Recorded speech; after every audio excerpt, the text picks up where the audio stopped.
There are a lot of pieces in this spring tier tray kit, which is super fun, but it makes it a little bit more difficult to organize. So if you're going off of the picture that I sent, then that's great. I would just follow along with that. Or if you're just kind of winging it like I'm about to right now, I have a general idea of the colors I want to use, but these are the pieces I'm going to work with first. I want them to be white. So the bigger pieces, like this square, I am going to use my foam brush because that would take a little bit longer to paint with the wedge. So of course you would just dip into your container. The ones that are etched into this Live in Full, that's because obviously I'm sure you've seen there are some 3D letters that go along with that. So that's just going to help guide you. So don't worry about painting over them. You're still going to be able to see your guide. Just don't flood the paint into there. If you've watched my other videos, I kind of just dab along the edges and then go along gently in the same direction as the rest of the sign. And if you hold your brush at an angle, then that will help keep your edges clear. Just like all the other pieces, you are going to want to do, oh, I just got the edge of that. It's okay, it's the bottom. If you do that, then just get like a baby wipe or a wet paper towel and it will come right off. Anyways, what I was saying is just like all my other pieces, you're gonna wanna do a really light coat. And then I do a very light sanding in between just so that it keeps it smooth and it just looks a little bit more professional. And so then when this is dry, I'm gonna do a second coat. Sometimes you need to even do a third, but usually two fixes that right up. Okay, so that was a bigger piece with my foam brush.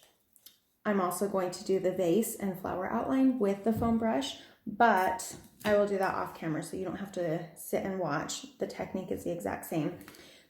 These smaller pieces, I mean, technically you could do whichever one because they're a little bit bigger, but I'm going to show you the technique. So you're going to take your wedge, you're going to dip it into your paint, dab the excess off onto the side, and then dab up and down.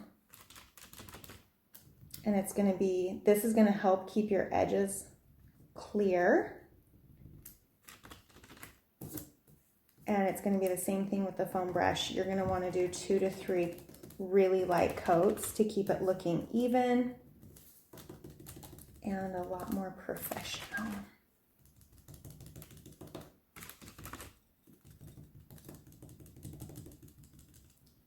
Okay, so I did the gnome's beard, the Live in Full. I'm going to do my 2 butterfly outlines as well as my mason jar in white, and then we'll come back for the other colors. Next up, I am going to do yellow. Sorry, I was looking to make sure it was recording.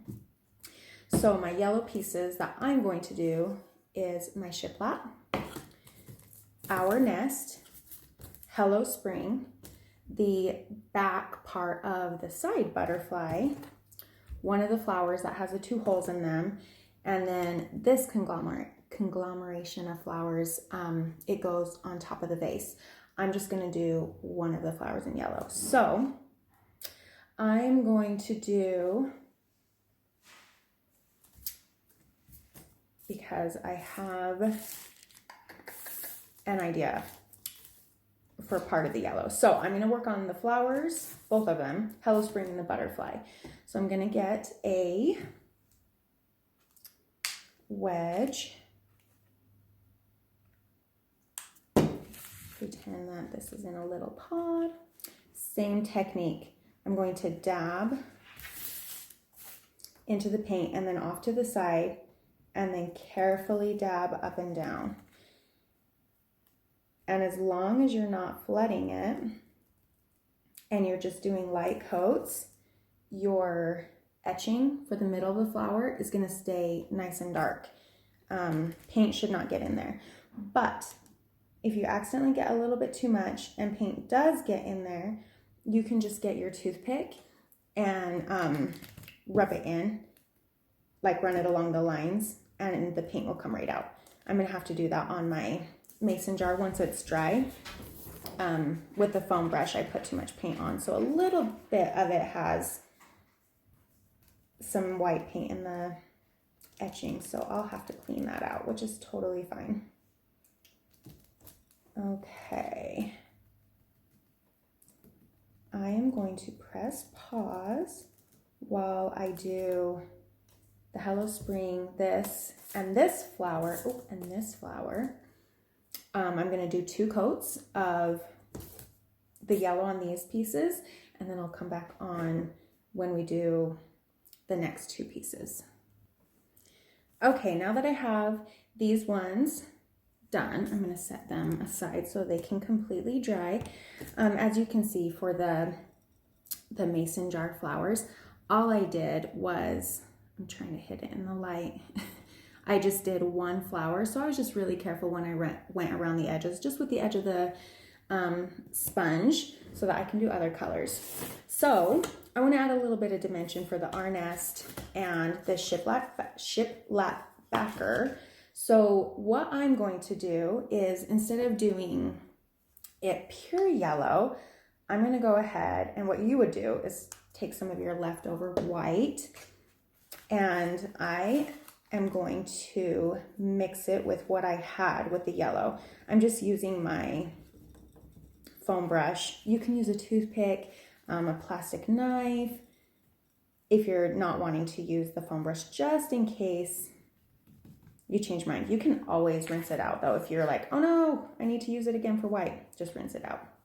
Okay, so now that I've got this really pretty, can you even see? My lighting is so bad. I've got this really pretty pastel yellow. And since it's the same thing, only lighter, it's gonna match great. And my hands are dirty. I highly suggest you get some baby wipes. I just buy the really cheap ones from Walmart, no name brand, because that way you can wipe off your edges or clean your hands in between your pieces. Most of the time that I have paint on my edges, it's because I went from painting like my white piece and then I'm grabbing this, and so then my fingerprint will stay. So it's really nice to just go, and I didn't get any on this one. So, okay, as you can see, there's a little bit of paint that I got in my line. I'm not even gonna worry about it. I'm gonna go ahead and wait until it's dry, and then I'm gonna take my toothpick and run it along, and that paint's gonna come right out. So I'm only doing 1 coat on this one because I like how light it is. Once it's dry, I'm gonna go ahead and give it a very, very light sanding to make it smooth. Then with our nest, I'm just gonna use the same wedge, my white wedge, or you could use your yellow one. I guess it really doesn't matter, but same thing. I'm going to get paint on it, dab it off on the side, and then carefully dab up and down. If you don't like to get your fingers messy, this is where the tweezers that I gave you last month come in. But for me, it's just water-based paint. I'd rather just wash it off. I think I only need, I'll do a little bit extra on this side. And that one is done. So I'll set that off on the side. Okay, let me grab my pieces for my next color, and then we'll get going on that. I'm totally playing this by ear. So if I end up not liking what it looks like when I put it together, I'll just repaint it and you'll see a different picture at the end. So I'm gonna do purple next. I'm gonna do the Life and Bloom.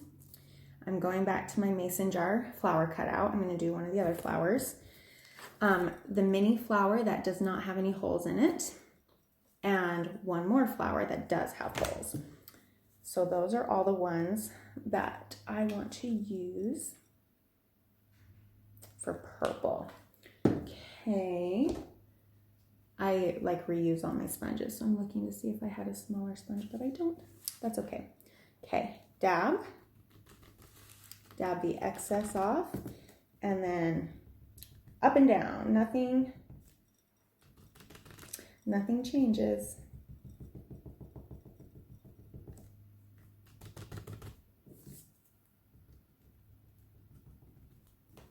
And I'm definitely doing a couple coats for this one, just so it's more vibrant. I guess I'll show you how I do this flower before I push pause. Okay, so I'm going to do this top one at the corner. I start at the corner, and then when I go like away from all the other flowers, and then as I get closer, you just use the edge and you kind of just follow the outline. And I don't know if you can see, I'm kind of angling my wedge up, so I'm just using the very, very corner. And when I get next to the other paint, I'm just really careful. And that's it. I'm like, how did I do looking at that upside down? The great thing about paint is you can always go back and fix it. Okay, I'm gonna press pause as I finish purple. And then the next color. The next two colors that I'm going to work on is I'm going to use the tan color and the pink color. The tan color, you won't need very much of that at all. That is going to be for the roof line of like the birdhouse, and the bottom part of the birdhouse, which is this really thin rectangle. This circle with the cutout, that's going to go on your tag. These little boots for the gnome, and his little hands. So dab that in, and then I really, really like this color because it's such a subtle brown. It doesn't feel overwhelming. Okay, I think I'll probably only need one coat, but just in case. Oh, and then I should mention what I'm using the pink for. So the pink, I'm going to do the last flower on the mason jar flowers, one of the flowers that has the two holes, my frame for the Live Life in Full Bloom, and then the gnome's little nose. So actually I'm going to finish the brown. I'm going to paint these part pink, and then I'll come back when it comes time for the nose. I guess I should show you the easy thing. Now, if you have like long fingernails, you can hold the very edges while you paint. That's generally what I do with my pieces. Like if I was doing the roof line, I would just kind of hold like that while I paint. That's what's easy for me. But when it's like the gnome's hands, there's so little. If you take your tweezers I sent you, don't pick the piece up, but if you just like put pressure on it on the bottom just so that it holds it down, it's so much easier. You can spread it apart and do the same thing for his boots, because it doesn't matter if you get paint on your tweezers. Oops. It does make it a little nicer when you're working with these little tiny tiered tray pieces. Okay, I'll be back in a bit. Okay, so I painted one of the flowers, the last mason jar flower. I haven't painted the leaves yet on those. And then with this frame, you can go ahead and paint them all one color, but I also left the leaves out on that as well. So the last thing I have is his nose. So I'm gonna paint that pink, but I wanna do kind of like a little tiny highlight. So I wanted to show you that. I'm gonna kind of hold it down with my tweezers. I'm gonna do the same technique, tap so you just have a little tiny bit. Paint the whole thing so it's well covered. And then what I'm gonna consider the top of the nose, I have like a drop of white, not very much. What I'm gonna do is I'm gonna put just a little bit on the end of my sponge, and then I'm not gonna dip it in the pink. Where I've been dabbing off so that there's a little bit of excess, I'm gonna dab that up and down right there. And that is what I'm going to dab just onto where would be considered the top of his nose. Well, you're gonna see it as the bottom. I don't know if you can see. I'll try to take a picture, but it's almost like a little highlight. My lighting is terrible. From my screen, it looks like it's pure white. It is not. It's just a little highlight. So you'll be able to see that in the picture that I take, I hope. Okay. I'm gonna set those aside to dry. We just have 2 colors left. Okay. I think I wanted these ones to be that color too. So I'm gonna do blue. What I'm gonna do for that is the tag, the full butterfly outline, the gnome hat, one of the flowers with the holes, and then this little set is like a stand for your mason jar. I'm gonna go ahead and you can paint this whatever color you want. If you wanted to do it white to match the jar, I'm going to do it blue. Oh, you know what? Good time to show, I'm also gonna use my mason jar on this one, but I'll do that at the end. So I need to get me another foam brush because the only one I have right here has yellow on it. I'm gonna paint my tag with a foam brush and then these pieces with a wedge. Then I will come back on. I want to add a little bit of, I don't want to say dimension, but a little bit of color to my mason jar. So I am going to, now that it's obviously very dry, I'm holding it over here because it's going to be very dusty. I'm going to give it a light sanding. See all that? Crafting is not clean. Just to keep it nice and smooth. And then I'm going to take my toothpick because, oh my goodness, I don't know. I'm sitting in front of a window, so maybe you can't see. But there are some paint. There is some paint inside of the lines. So I just drag it along and it takes the paint right out.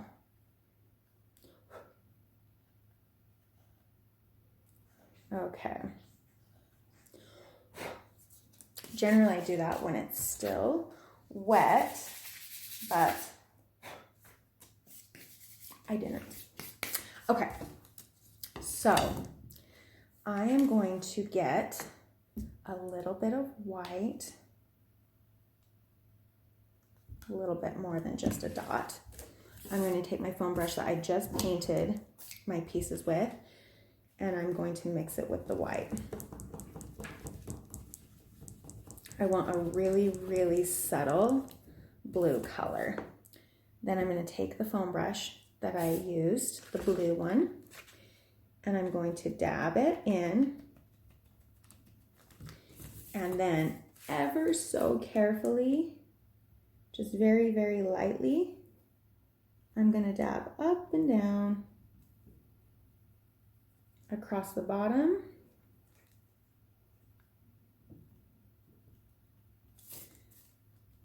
And I didn't add enough white actually. It's a little bit more, it's a little bit darker than I wanted it to be, which is fine, because now I'll just add more. And I'm going to do that, give it a few coats actually, because I don't want to see my wedge marks. Then this is where you can also use your wet wipe or your paper towel with water. I'm not going to wipe this off. I am going to barely touch and just kind of, I mean, you can probably not see, I'm like barely touching it and just help blend that in. And then as it dries, see, not very much even came off. Just gonna go over it a few times, just so gentle, because I don't want to wipe it off. Then I'm gonna let that dry, and I'm actually gonna add even more white to the blue because it is a lot darker than I wanted it to be. So I just want it to be like a slight blue hue, and then I'll come back on as soon as it's dry. Okay, that didn't take very long to dry. So here I go again. Just very subtle. Oh, that's a much better blue. I just went ahead and mixed a little bit more white with it. Wow, it was more than a few drops. This was the blue I was going for. Don't be afraid to experiment. There are so many times when I try something and I decide that was a major flop. And so then I either send it or I repaint it. It's not a big deal. It's so fun to see, and you never know. Like I say, with this, once I put these together, I might decide I don't like the colors I chose, and then I'm going to have to redo a few pieces, and that's okay. But we'll never know unless we try. Okay, that is much better. I cannot see my phone screen very well, but you'll see the end result. Even though I really like that color, I'm still gonna barely touch it just to help smooth it along. And then when it's completely dry from that, I'm going to give it a very light sanding to help smooth that out. Okay, the last color is going to be mint. And that is going to be these little pieces that say Live in Full, the birdhouse, the last flower with the holes, and I need to get a can opener in just for 1 second. I bought a quart-size can of this mint color because it's such a perfect color for spring. So this is the first time I'm opening it. Okay, I'm going to, oh, you know what? I'm going to use a foam brush for this one, but I'll do, ooh, I love it. I'll do the wedge first is what I was getting at. I'm like a squirrel when I'm talking. I just see things, or I think of other things and get off track. Okay, with these little words, I'm going to go ahead and use my tweezers to hold them to the ground so they don't follow the wedge up. Oh, you know what? I'm also going to pull in the mason jar flowers and the frame flowers because this is the color that I want to do the leaves. So I'll show you that before I press pause and finish. I'm just doing the very corner. Go on the edge first so that you get most of the paint off, and then as you get closer to the other colors, you'll have more control. And yeah, I still got a little bit on the purple. That's okay. And that is how I'm going to do my leaves. I angle my wedge up and just barely use the corner as I get closer to the other colors. Okay, I'm going to finish these pieces and then we'll put it all together. Now it's time to put everything together.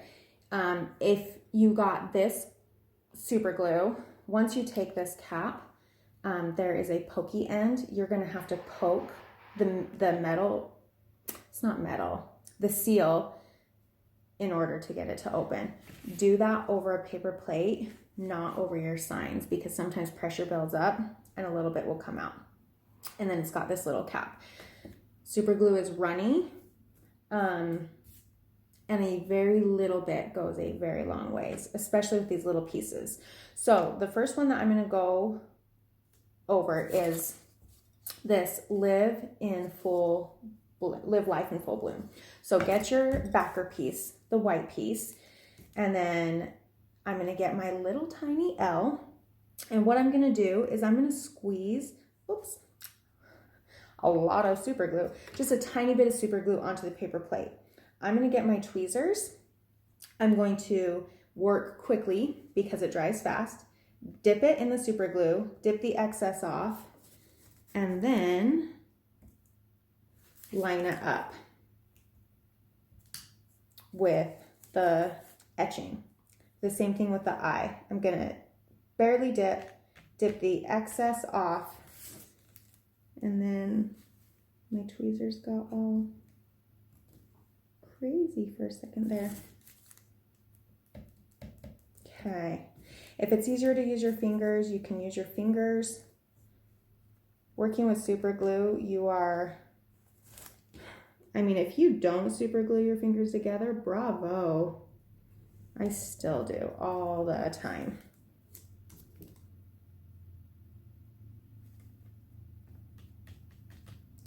It really takes just the tiniest amount.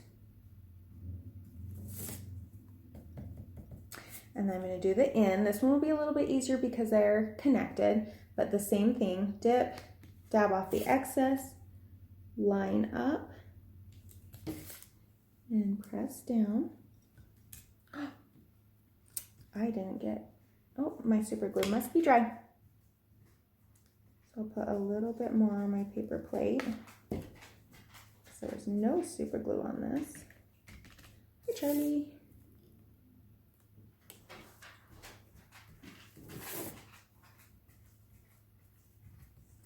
And then the full. I'm going to go ahead and just hold that because there's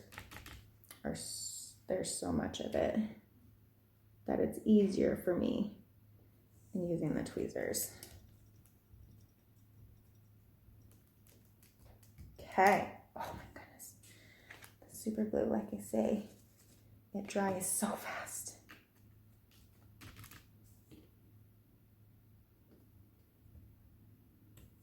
I was wondering if it was even on screen. I'm like, oh, watch.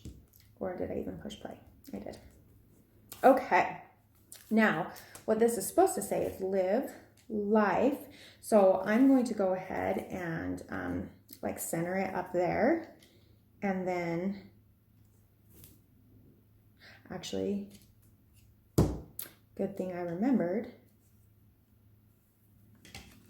I'm going to put my frame on first so I know where to put that. Okay, the one that has the 2 flowers, that goes in your upper corner. So this, I'm going to just do super glue on each corner. I'll just drag the tip along so that I'm not squeezing the whole time. Otherwise, super glue is going to get everywhere. And then where it's bigger pieces, so like I'll put a dot on that flower, a dot in the middle, a dot on the leaf. So you really don't need a lot. It's going to hold it down. So I'm actually just going to do the corners. And then it will line up edge to edge to edge. And then I would just hold down the corners and the flowers for just 5 seconds. There. Now, I feel like I have super glue on my finger already. Now I know where I want this to go. So I'll do the life first. I'm only going to put super glue like here, the I, the F, and the E, where it's a little bit fatter. And my super glue has a little bit on the edges without me even having to squeeze it. So that's what I'm using. I'm not even going to squeeze any more out unless you want a mess.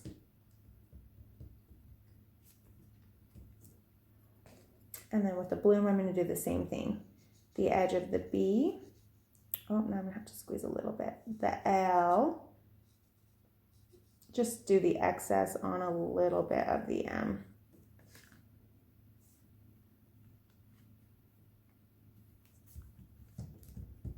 Hold that down. And then your first piece is done. Now let's go to the birdhouse. Okay, so we'll do the roof line first. The roof line is going to match up, obviously, right at the top. So you don't want to put super glue down here because that's going to hang over the edges. So I'm literally just going to go like maybe halfway and then just boop, boop, and that's it.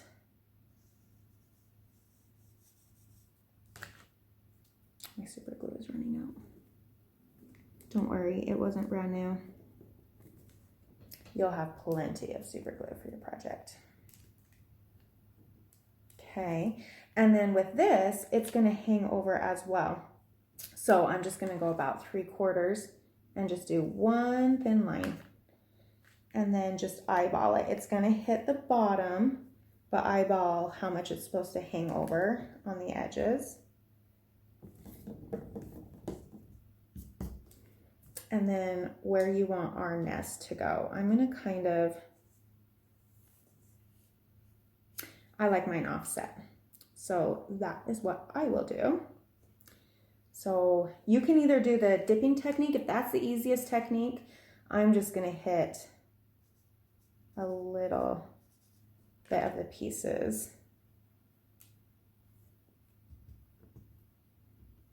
Press down for a sec. Go to the next one. I don't know if you can see, but I'm literally not even squeezing my super glue. I am just using the excess that is dripping out of the lid on my paper towel. And then that piece is done. I need to close my blinds so you can see. Maybe I'll do that now. Okay, it's darker in here, so hopefully you can see better. Okay, now we're gonna do the gnome. So I put mine together so I know where I want everything to sit. That's gonna be easier for me. So let's do the hat first.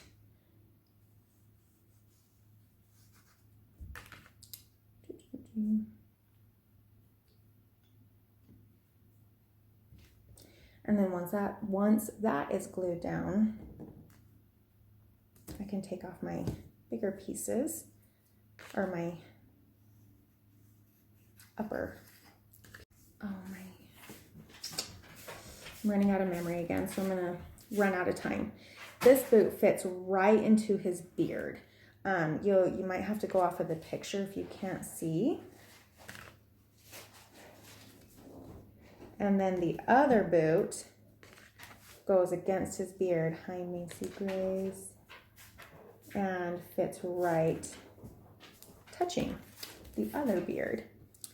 And then let's do, set your pieces down so you know how much space you have. I'm gonna do the flower.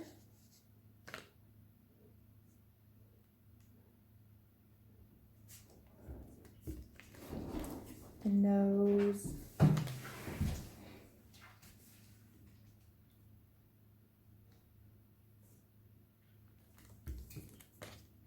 And his little tiny hands holding onto the flower. I don't know why my phone runs out of memory so quickly. I don't even have very many things on it. I don't have games. I don't play games on my phone. I don't have a ton of pictures. My goodness, that was a mess trying to get that on. So I'm gonna have to stop because it's dying and take this movie off and then restart. I'm gonna have to be quick. Something is going on with my phone and it will not allow me to take more than a couple minutes video at a time. So I finished gluing everything together. It was pretty straightforward. With the butterflies, I suggest lining up with the antenna and then the wings. With the mason jar, you obviously follow the outline when it comes to the flowers. And then with the stand, you're gonna center the part with the hole on top. It's a smaller piece. And what that does, it's gonna be a kind of a tight fit because you don't want this just flopping around, but you can press it down, and that's so that it can stand next to your tier tray. And then with the Hello Spring, you center the ring over the hole. You don't have to use that piece if you don't want to.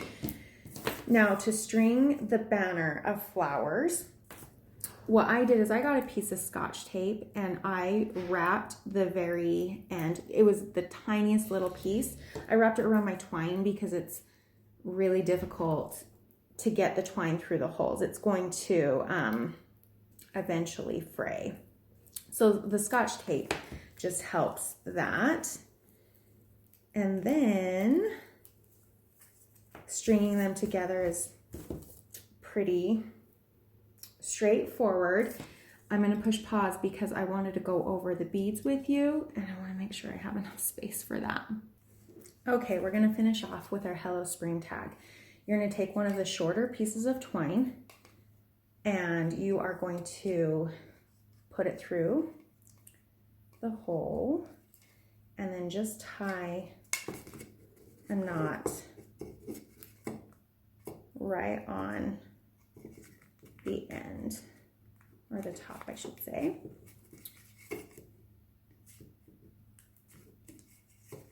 Oop.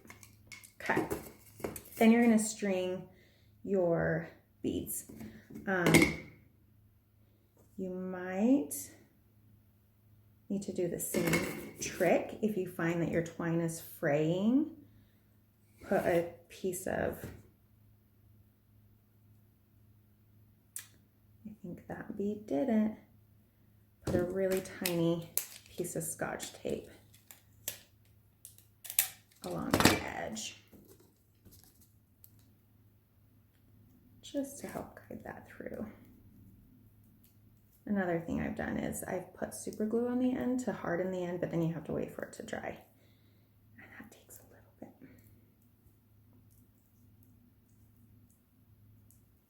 Come on, guy. My phone is running out of memory. And I want to finish this.